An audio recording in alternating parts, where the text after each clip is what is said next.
Madame, Monsieur, bonsoir et bienvenue dans le 20h de TFM. Dans l'actualité de ce mercredi, carambolage mortel sur la route nationale numéro 1.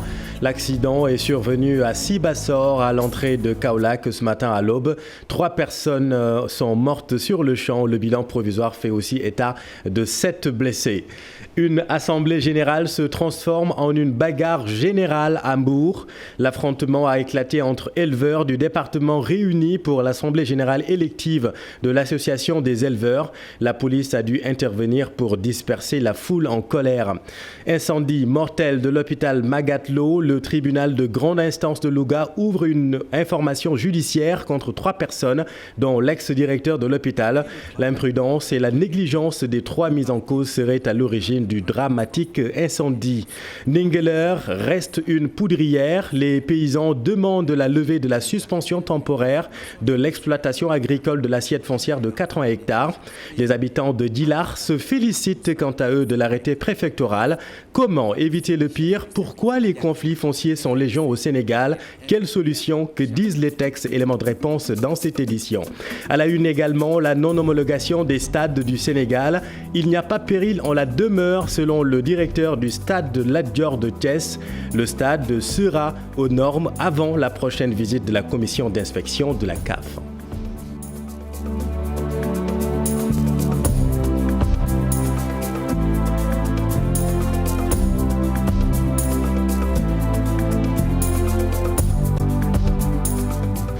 Trois morts et 7 blessés, c'est le bilan provisoire d'un accident survenu ce matin à l'aube sur la route nationale numéro 1 à Sibassor, à l'entrée de Kaolack. Le drame a impliqué 2 véhicules et une charrette. Toutes les victimes ont été acheminées à l'hôpital régional El Hadj Ibrahima Niass de Kaolack. À Mbour, une assemblée générale d'éleveurs vire à une bagarre générale. Le candidat au poste de président départemental de l'association des éleveurs n'a pas fait l'unanimité. La police a dû intervenir pour faire usage de gaz lacrymogène pour disperser cette foule surexcitée. Abdourahmane Diallo et Mamadou Gueye. Des éleveurs très remontés contre le président national de leur association. Ils accusent Ismaël Sow de vouloir imposer ses hommes pour diriger l'association départementale des éleveurs. Comment on peut comprendre que dire que la commune de Sindia a 42 éleveurs? Comment on peut comprendre que dire que Popengine, Somone, Ngaparou n'ont pas d'éleveurs? Comment on peut dire que Malikounda a que 2 délégués ou 1 délégué? Comment on peut dire que Joal n'a pas d'éleveurs? Et maintenant, il se permet de venir ici à Mbour en nous imposant un autre président du département. Ça, on dit non. On dit non, pourquoi? Parce que le bilan est flou. On dit non parce que leur gestion est floue. Ils n'ont jamais fait de bilan. L'accusé donne sa version. Ismaël Sow explique sa démarche. Vraiment, ça m'étonne. Parce que c'est des gens qui viennent des autres associations. Ils ne sont pas des membres des maisons des éleveurs authentiques. Parce que c'est que les gens devaient comprendre, c'est lui qui n'accepte pas les livrets d'éleveurs, il ne peut pas être membre des maisons des éleveurs. Ça s'est tenu très longtemps. Depuis 2015, nous, on donnait l'information à travers les médias, les réseaux sociaux, pour permettre, c'est lui qui veut acheter son livret éleveur, venir acheter son livret éleveur. L'Assemblée générale n'aura finalement pas lieu. Le préfet du département de Mbour finira par interdire cette rencontre, la foule dispersée avec du gaz lacrymogène. Merci Abdourahmane. Incendie à l'origine de la mort de 4 nouveau-nés à l'hôpital Magatlo. Le tribunal de grande instance de Louga a ouvert une information judiciaire contre une aide infirmière chargée de la surveillance de la salle de néonatologie et la chef du service pédiatrie ainsi que le directeur de l'hôpital, l'ex-directeur de l'hôpital Abdoussar. L'imprudence et la négligence des 3 personnes mises en cause seraient à l'origine du drame. Ibrahima Khan. Après le drame de l'hôpital Magatlo, le parquet près le tribunal de grande instance de Louga indexe 3 présumés responsables. Ce mercredi, le TGI de Louga révèle qu'une information judiciaire est ouverte pour imprudence et négligence présumée à l'encontre de Abdoussar, ex-directeur de l'établissement, Fatoussi, chef du service pédiatrie, et Khadisek, une aide infirmière chargée de la surveillance de la salle de néonatologie. D'après les premiers éléments de l'enquête menée par le parquet pour élucider l'incendie mortel, le drame aurait pu être évité si une garde permanente ou à intervalles réduits était assurée aux nouveau-nés, soutient le tribunal, avant d'ajouter que l'imprudence et la négligence présumée des 3 mises en cause ont conduit à la mort des 4 bébés et à la blessure de 2 autres. Selon toujours le parquet, le foyer de l'incendie se trouvait dans la table chauffante artisanale en fer sur laquelle étaient placés les 4 bébés, laquelle comportait des lampes à incandescence de 60 watts dont le contact avec les moustiquaires a été à l'origine du sinistre. L'enquête révèle aussi qu'au moment de l'incendie, les bébés étaient enfermés dans une salle hermétique dans laquelle les visites n'étaient effectuées que toutes les 2 heures, une situation qui a fait que les nouveau-nés sont restés sans aucune surveillance, loin de la salle de garde. Et l'ancien directeur général de l'hôpital Idrissa Pouye pointe du doigt les défaillances techniques dans les hôpitaux. Babacar Ngom recommande des exercices de simulation de catastrophes dans les centres hospitaliers pour parer à toute éventualité de sinistre. Le voici interrogé par Fatou Kinedem. Un lit de néonat, c'est un lit qui est assez spécial, avec des lampes LED. Un lit de néonat, c'est un lit assez spécial. Les lampes ne doivent pas être très chauffantes. Une lampe à incandescence est à l'origine de l'incident. Les moustiquaires ont brûlé. Malheureusement, il n'y avait personne pour la surveillance. Il devait y avoir des moyens de lutte contre les incendies. Les nouvelles infrastructures doivent désormais prendre en compte les mesures de prévention. Il faut simuler, prendre des précautions préalables pour prévoir un incendie, former le personnel pour parer à toute catastrophe. Il y a des gens qui ne savent pas utiliser un extincteur. Un extincteur, déjà extincteur rek am na ñoo xam noonu la ñu ko tenir ci hôpital loolu yëpp nag ay formation la.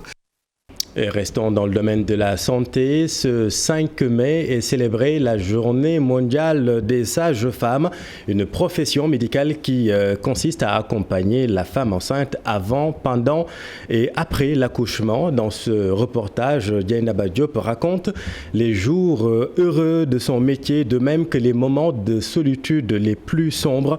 Nos équipes l'ont rencontré à Mbarigo, c'est dans le nord, Ousseynou Diop, Habib Seck. Le 5 mai est célébrée la Journée internationale des sages-femmes, un personnel de santé engagé et dévoué qui continue de faire un travail de titan dans l'axe nord. C'est l'exemple dans ce petit village de Mbarigo où la sage-femme est en même temps l'infirmière chef de poste. Elle a commencé à servir ici depuis 2014. Depuis 2014, depuis le 12 avril 2014 ici. Ça fait 7 ans que je suis là au niveau du poste de santé. Pour travailler dans ces zones rurales, il faut d'abord plusieurs profils. La sage-femme cumule plusieurs fonctions. Nous faisons les consultations prénatales, les accouchements, la vaccination, les consultations primaires curatives, enfants malades et nous sommes des sages-femmes polyvalentes. Nous faisons aussi des sorties vers les cases de santé puisqu'on a des zones inaccessibles ici au niveau du poste de santé de Mbarigo. Dieynaba est très connue dans cette zone. Depuis son arrivée, il y a 7 ans, elle a sauvé et accompagné des milliers de femmes issues des autres localités. On a accouché plus de 4000 femmes ici au niveau du poste de santé. Oui. C'est un métier que j'ai beaucoup aimé. C'est pourquoi je ne ressens même pas de difficulté. Même si je reçois plus de 100 femmes par jour, je fais ce que j'ai à faire. La sage-femme de Mbarigo a donné certes le sourire aux femmes du village, mais dans son métier, elle a aussi des regrets, même si ses patientes sont toujours présentes pour l'encourager. On a eu à accoucher une patiente qui avait eu une hémorragie postpartum et à qui on l'a évacuée à l'hôpital. Puis s'en est suivi un décès maternel. Bon, c'est ça qui m'a touché le plus, les décès maternels. J'en pleure même et mes collègues sont là et ils sont témoins de ça. amul benn problème am na yërmande si nit te mën na jàppale nit bu baax man wax dëgg yàlla bu mu fi ñëwee ba léegi réccu ma. Ici, dans le village de Mbarigo, la sage-femme reçoit chaque jour des dizaines de femmes issues des zones les plus reculées. Saint-Louis compte présentement 244 sages-femmes dévouées à donner le sourire aux femmes de la région après les 9 mois de grossesse. Et bravo à Dieynaba et merci beaucoup Ousseynou. La présidente de l'association des sages-femmes du Sénégal plaide pour le recrutement de personnel pour Bigué Bambodj. Les effectifs sont encore insuffisants. études ont été menées et les résultats sortis en 2021 démontrent que si on a une couverture en sage-femme assez importante dans tout le Sénégal et dans d'autres pays, on arrivera à réduire de manière significative les décès évitables de mères et d'enfants et également les morts de naissance. Par exemple, si on a une augmentation de 10% seulement du nombre de sages-femmes, on arrivera à réduire de plus de 22% le nombre de décès maternels, de 21% le nombre de décès. Venons-en à l'arrêté du préfet de Mbour portant suspension temporaire de l'exploitation agricole de l'assiette foncière de 80 hectares, objet du conflit foncier à Ninguélé.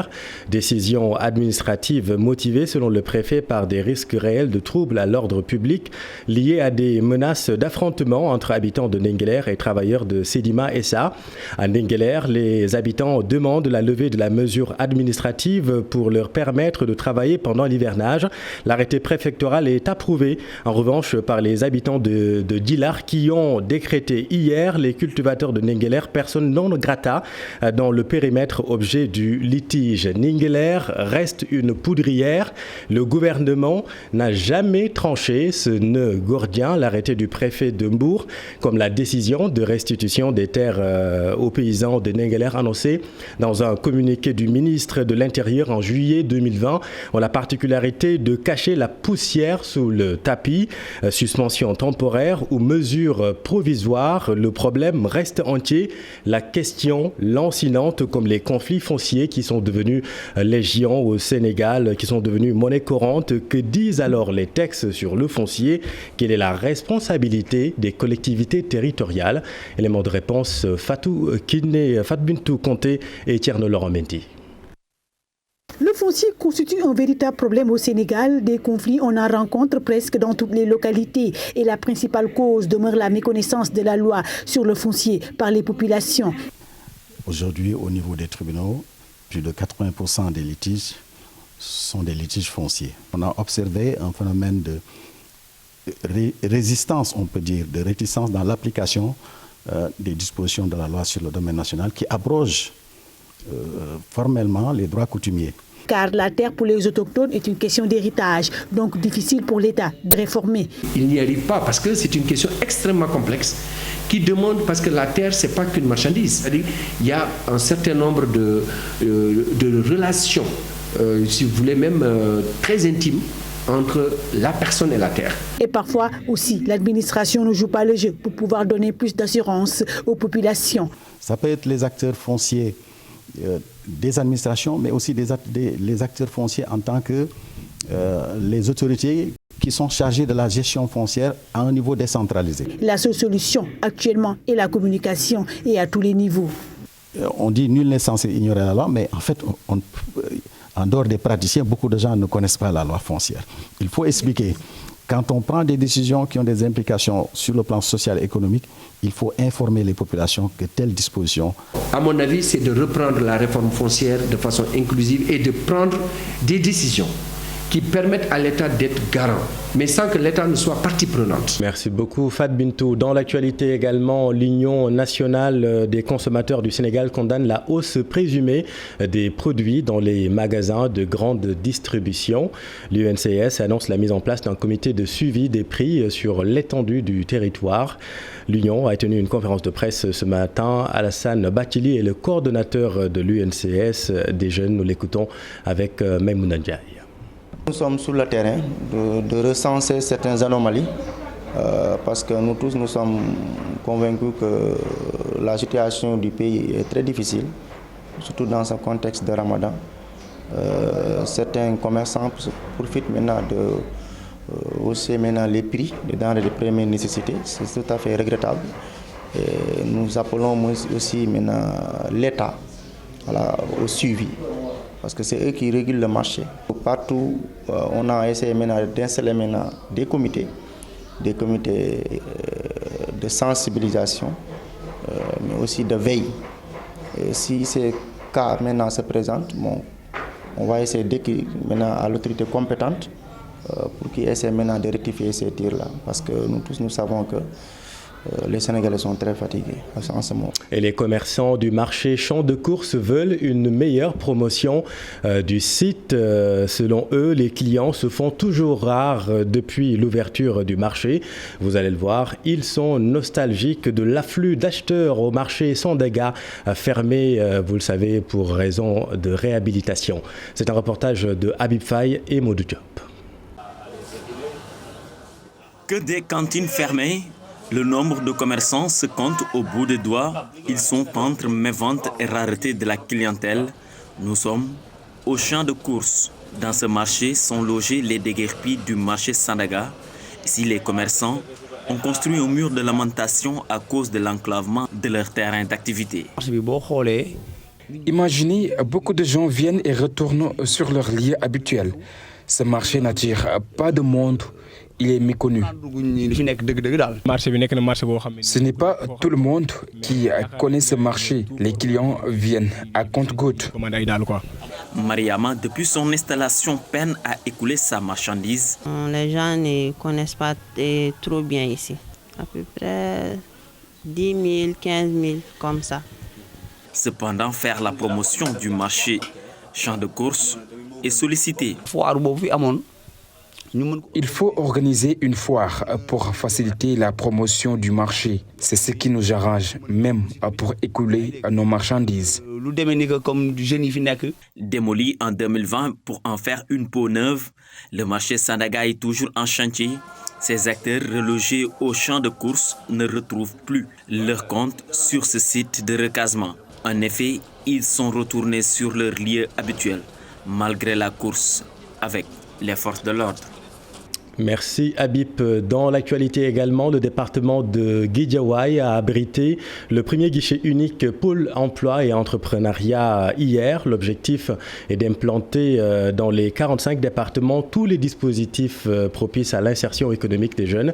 La plateforme sera accessible via les espaces Sénégal Service de l'Agence de l'informatique de l'État, ADIE. Guédiawaye est donc la première étape. Allons à Kaolack. L'Union nationale des chambres de commerce du Sénégal s'engage pour la dématérialisation du processus de création d'entreprises. L'objectif est de faciliter aux jeunes les démarches pour se lancer dans l'entrepreneuriat. Le projet a été lancé à la Chambre de commerce de Kaolack. Ibrahima Diamé et Faligaï.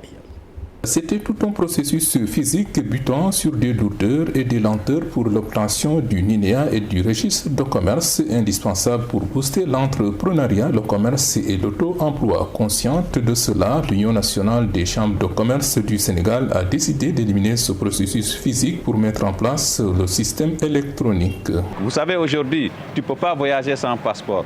Et aujourd'hui aussi, tu ne peux pas faire une activité économique sans registre de commerce. Donc, cela va aller en droite but avec les politiques publiques qui sont aujourd'hui à la priorité, qui ont aujourd'hui comme priorité l'emploi des jeunes.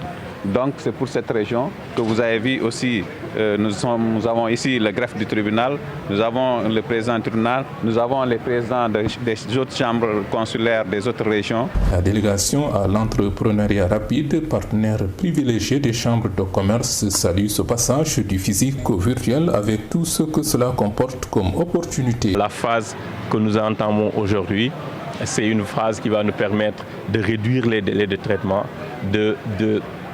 d'être beaucoup plus, si vous voulez, moderne dans le processus de formalisation par la dématérialisation et par l'interconnexion avec les autres plateformes. Au moins 6 présidents de chambres de commerce venus de 6 régions ont pris part à ce lancement du UCCIA qui vient ainsi révolutionner le fonctionnement des chambres de commerce.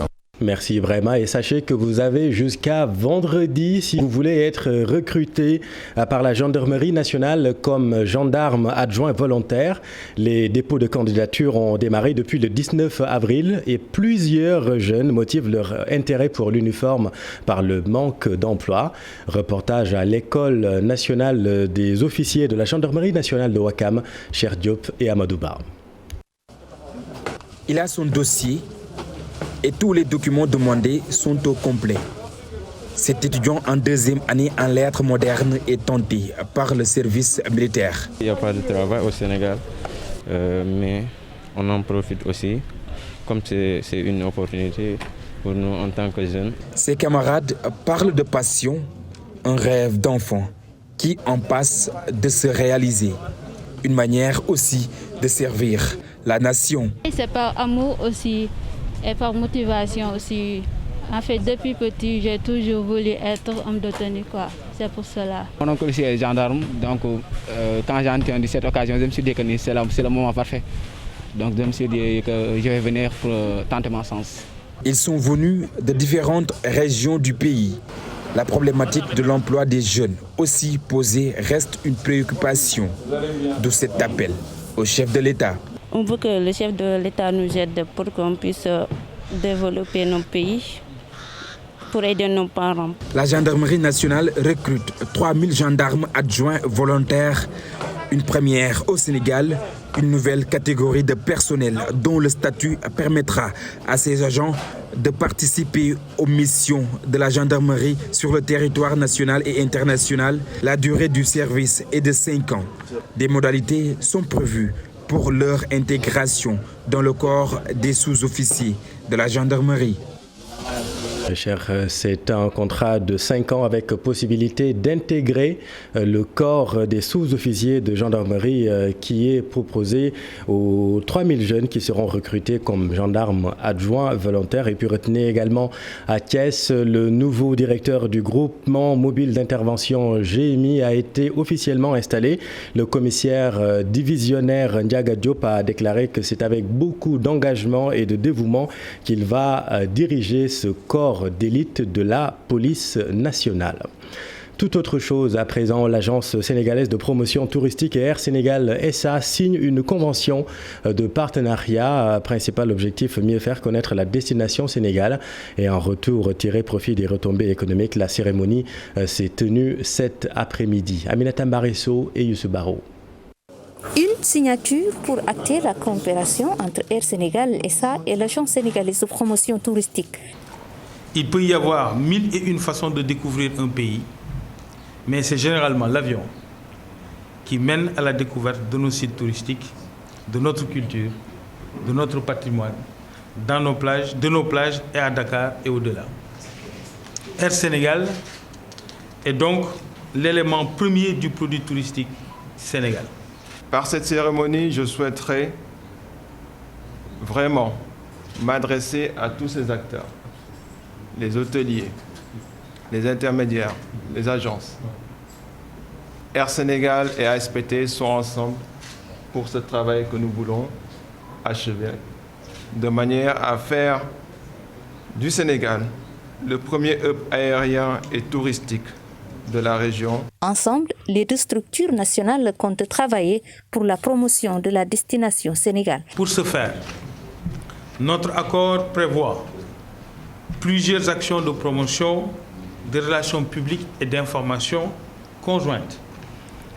Nos deux structures vont par ailleurs participer ensemble à tous les grands événements de l'industrie du tourisme dans le monde.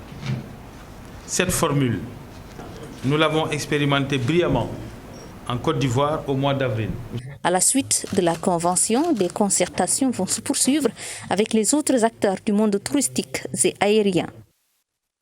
Le port minéralier et vraquier sera livré l'année prochaine. Le port minéralier et vraquier de Sendou-Bargny à Ndoye a visité les chantiers. Le ministre de la Pêche et de l'Économie maritime se réjouit de l'avancement des travaux. Abdou Diouf Diagne et Ahmadou Bamba Samb. Le port vraquier et minéralier de Bargny-Sendou est composé de 3 pôles. Une zone pour les produits secs, une autre dédiée aux hydrocarbures et enfin une zone industrielle. Si tout va bien, ce projet privé sera livré en 2022. Mais avant cette date, il faut lever certaines contraintes selon Alioune Ndoye. Il y en a plusieurs. D'abord, c'est des éléments d'approvisionnement d'eau. C'est l'électricité, je pense, qui est en phase d'être résolue. Mais c'est également quelques soucis au niveau foncier qu'il faut régler, s'assurer que ceux qui devaient être indemnisés l'ont été, et convenablement, et s'il reste encore des soucis, voir avec les autorités locales, voir avec le promoteur, mais certainement aussi même avec les populations, pour convaincre autant que possible et autant que possible aussi faire respecter les différents droits.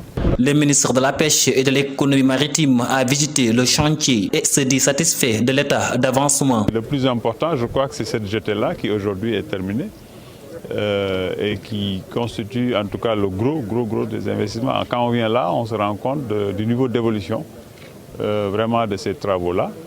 Et nous avons visité pour les différents, en tout cas, concessionnaires qu'il y aura au niveau du site. Le projet mobilise dans une grande partie l'expertise sénégalaise, ce qui constitue un autre motif de satisfaction. La fierté que j'ai, que je ne cesse de répéter, c'est de voir d'un chantier à l'autre une expertise sénégalaise qui est en train de s'exprimer ici, et dans des éléments très pointus, et ça c'est important. On est heureux de voir que c'est un cabinet, ce sont des Sénégalais qui assurent le contrôle technique de cet ouvrage sur lequel nous sommes, qui est quand même pas n'importe quel ouvrage. Les grands silos que vous avez vus là-bas, qui réclament une certaine technicité, sont assurés aujourd'hui par des entreprises sénégalaises. Une réunion entre les acteurs concernés permettra de discuter des modalités d'évacuation, des contraintes liées à l'indemnisation des impactés. Merci Abdou. Et puis en politique, audit du fichier électoral, le Front national de résistance relève des incohérences dans le rapport des experts internationaux. Le FNR rejette le rapport jugé peu fiable selon Abdourahmane Sow, membre du FNR. Il est interrogé par Fatima Touré. Qu'est-ce que le rapport nous dit? boo jàppee ñaar fukki fan ak ñeent ci weeruk février atum 2019 ba ñaar fukki fan ak ñeent ci weeruk février. Nous y reviendrons en français, c'est promis. L'actualité du sport toujours dominée par la non-homologation des stades du Sénégal par la CAF. 22 stades africains sur 54, vous le savez, sont mis sur la touche.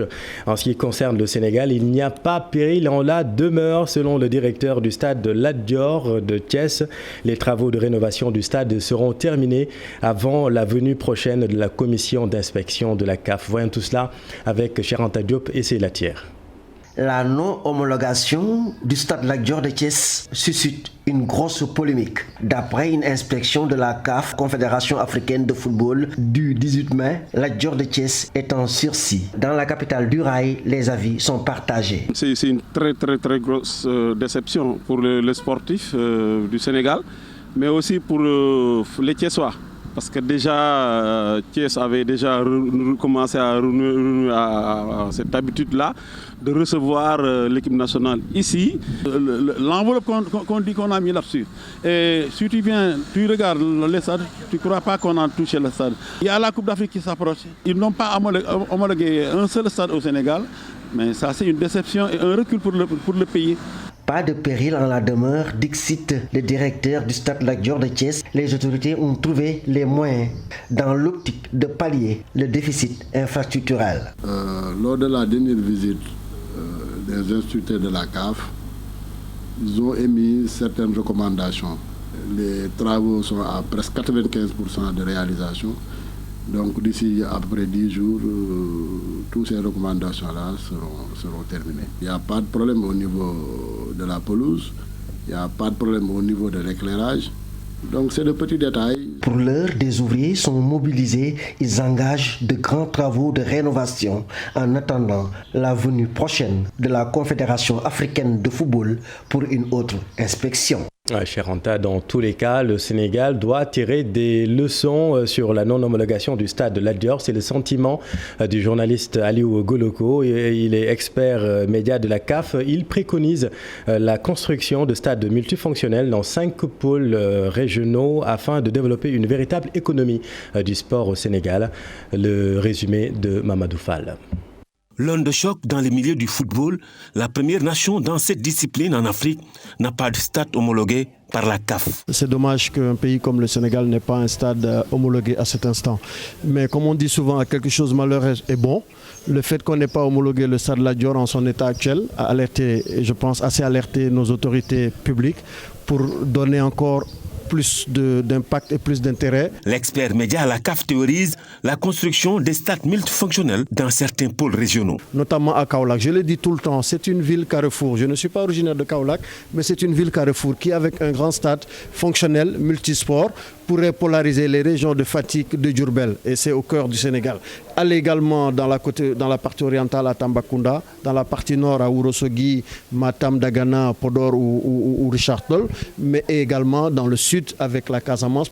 Cette vision a pour objectif la création d'une économie du sport pourvoyeuse d'emplois. Mais une économie du sport elle est mise en marche si les infrastructures suivent.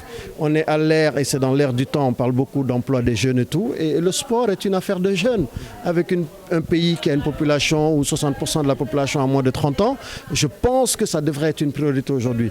Mettre de nouvelles infrastructures, susciter légalement et juridiquement un vrai cadre du sport. En attendant la prochaine mission des experts de la CAF, les autorités sénégalaises poursuivent les travaux de réfection du stade Lat Dior pour qu'il soit aux normes avant les débuts des éliminatoires. Merci beaucoup Mamadou. Ali Goloko était l'invité de la matinale de TFM. En lutte maintenant, la structure événementielle du groupe Futur Média Sénégal Entertainment Group a réalisé le combat de lutte Reug Reug Gouye Gui ce mercredi au CNG de lutte. Le combat a donc été régularisé par Sénégal Entertainment. Le début des multiples étapes de la campagne de promotion de cette affiche qui s'annonce palpitante, cher Sadibou Diarra. Le combat de lutte Gouye Gui Reug Reug est maintenant officiel. Le Sénégal Entertainment Group retient même la date du 29 août 2021 au niveau du CNG.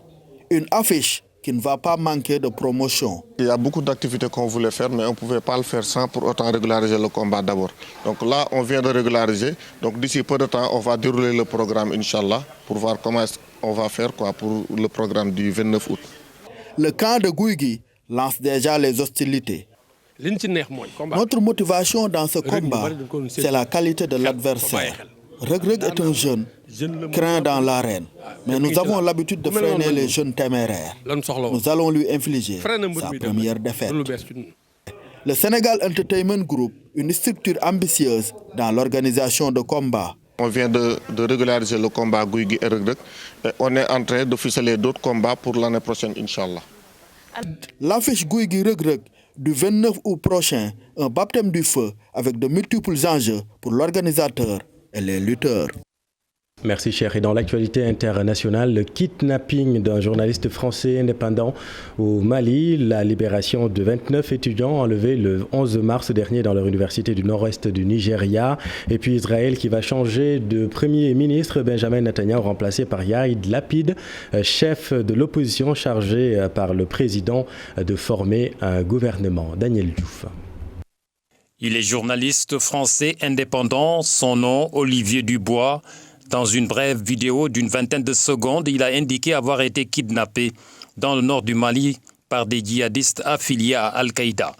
D'ailleurs, un responsable aux affaires étrangères françaises à Paris a confirmé à l'AFP sa disparition. Il explique avoir été enlevé le 8 avril à Gao, dans le nord du pays, par le groupe de soutien à l'islam et aux musulmans, principale alliance djihadiste au Sahel.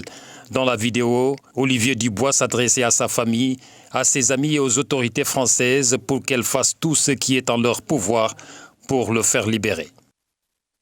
Près de 2 mois après leur enlèvement dans une université du nord-ouest du Nigeria, 29 étudiants ont été libérés. Il s'agit des derniers 29 étudiants encore captifs sur un groupe de 39 enlevés le 11 mars dans leur université du nord-ouest du Nigeria. La localité de Mando, où a eu lieu l'attaque, est fréquemment la cible de groupes criminels qui multiplient les vols à main armée. En 2020, des groupes criminels ont tué plus de 937 personnes, enlevé 1972 personnes et volé près de 7195 têtes de bétail dans cet État. Et puis en Israël, le président Reuven Rivlin a chargé ce mercredi le chef de l'opposition Yair Lapid de former un gouvernement, une décision qui intervient au lendemain de l'échec de Benjamin Netanyahou à remplir cette tâche avant la date butoir du 5 mai. Le président israélien a donné mandat au chef de l'opposition de tenter de former le prochain gouvernement. C'est sur les coups de minuit mercredi que le délai accordé à Benjamin Netanyahou a expiré après les élections législatives du 23 mars. Un délai achevé sans que le Premier ministre sortant ne soit parvenu à rallier une majorité de 61 députés sur les 120 de la Knesset, le Parlement israélien. Merci Daniel, c'est la fin de cette édition. Merci infiniment de l'avoir suivi. L'info revient demain dans la matinale, à suivre ce soir sur TFM, les 5 minutes de Sas Pape Anne, Ziar et Quartier Général en deuxième partie de soirée. Restez avec nous, vous êtes au bon endroit. Bonne soirée.